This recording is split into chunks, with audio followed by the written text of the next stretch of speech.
Hello students, today we are going to learn about modem. Modem is an abbreviation of modulator and demodulator. So what do you mean by a modulator? Modulator is a device that performs modulation and demodulator is a device that performs demodulation. The main difference between the modulation and demodulation is that modulation is done at the transmitter side while the demodulation is done at the receiver side of a communication system. Modulation is basically done to transmit data to a longer distance, whereas demodulation is done to regain the original message signal.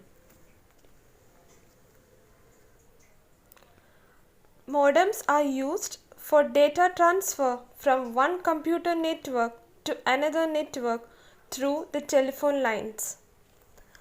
The computer network works in digital mode while the analog technology is used for carrying the messages across the phone lines.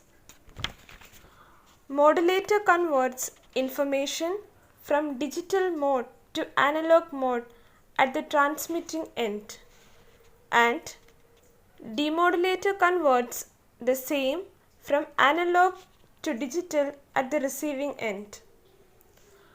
The process of converting analog signals of one computer network into digital signals of another computer network so they can be processed by receiving a computer is referred to as a digitizing.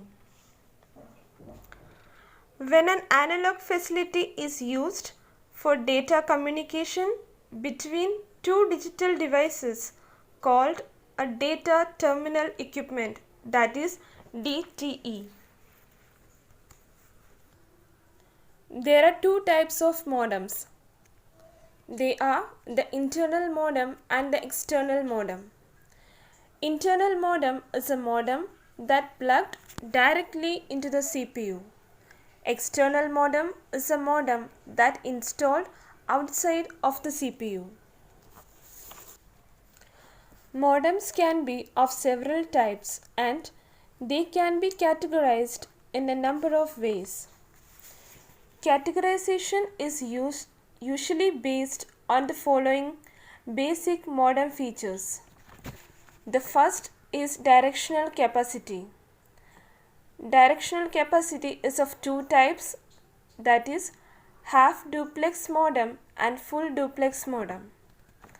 Second is the connection to the line, 2-wire modem and 4-wire modem. The third is the transmission modem.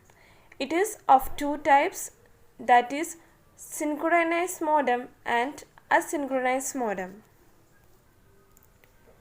Transmission modes means transferring of data between two devices.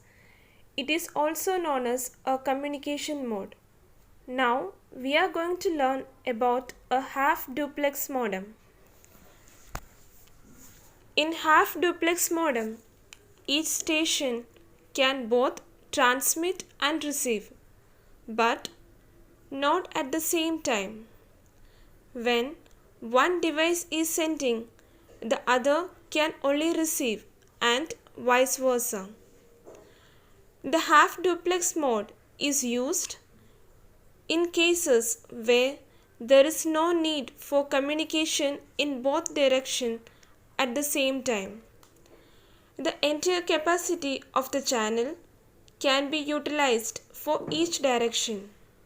Example, the walkie-talkie, in which the message is sent one at a time and the messages are sent in both the directions. Now the second mode is full duplex mode. In full duplex mode, both stations can transmit and receive simultaneously. In full duplex mode, signals going in one direction share the capacity of the link with signals going in other direction. This sharing can occur in two ways. Either the link must contain two physically separate transmission paths, one for sending and other for receiving, or the capacity is divided between signals traveling in both directions. Full duplex mode is used when communication in both directions is required all the time. The capacity of the channel, however, must be divided between the two directions. For example, a telephone network in which there is communication between two persons by a telephone line, through which both can talk and listen at the same time. Next topic is synchronized modem.